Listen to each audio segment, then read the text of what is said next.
আমার ভাইয়ের রক্তে রাঙানো 21শে ফেব্রুয়ারি আমি কি ভুলিতে পারি। আজকে আমি যে ভাষায় কথা বলছি, আজকে আমার যে অস্তিত্ব, আজকে যে ভূখণ্ডে আমি জন্মগ্রহণ করেছি সেটা বাংলাদেশ, এবং এই ভাষার জন্য যারা যুদ্ধ করে গেছেন তাদের জন্য হৃদয়ের অতুল থেকে জানাই শ্রদ্ধার সম্মান। মৃত্যুর আগ পর্যন্ত যখন মরে যাব, মরার সময়ও যাতে বাংলায় উপলব্ধি করে মরতে পারি। আমি সবার কাছে ক্ষমা চেয়ে যাতে আমরা মরতে পারি, বলতে পারি আমি বাংলাদেশি, আমি বাংলা ভাষায় কথা বলি, বাংলা আমার ভাষা, বাংলা আমার মা, বাংলাদেশ আমার জন্মভূমি। আর এই ভাষার জন্য যারা জীবন দিয়েছেন তাদের জন্য আমাদের এই সম্মান অব্যাহত থাকবে। আমি আশা করি আমাদের প্রজন্ম, পরবর্তী প্রজন্ম যতদিন বাংলাদেশ থাকবে ততদিন এই সম্মান অব্যাহত থাকবে, শিল্পী সমিতির এই প্রক্রিয়া অব্যাহত থাকবে। আর আজকে এই দিনে বিশেষ করে যারা শহীদ হয়েছেন তাদের রুহ মাগফিরাত কামনা করি। তাদের জন্য আল্লাহ তাদেরকে ডেফিনেটলি তারা শহীদ এবং তারা বেহেশতের উত্তম জায়গায় অবস্থান করতেছেন। মানে আমরা ধর্মীয় আলোকে দেখি এবং আমাদের দেশের আমাদের যে প্রচলিত রীতিনীতিতেই দেখি তারা শহীদ, এবং আমি বিশ্বাস করি তারা আমাদের জন্য প্রত্যেকে এক একটা মানে শহীদ, এবং তারা বেহেশতের অবশ্যই সুন্দর স্থান অবস্থান করে। তাদের রুহ মাগফিরাত কামনা করে আমি আমার বক্তব্য শেষ করি। বরাবরের মতোই আমরা আসলে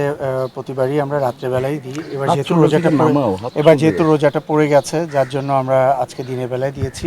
আমাদের রোজা থেকে অনেক আর্টিস্ট, যেহেতু আমাদের ক্যাবিনেটের অনেকেই অনেক দূরে আছেন, যার জন্য সবাই এখানে অ্যাটেন্ড করতে পারে নাই। আমাদের প্রেসিডেন্ট আমাদের সঙ্গে অ্যাটেন্ড করেছেন, আমাদের ভাইস প্রেসিডেন্ট অ্যাটেন্ড করেছেন, আমাদের জয়েন্ট সেক্রেটারি যিনি উনি অ্যাটেন্ড করেছেন।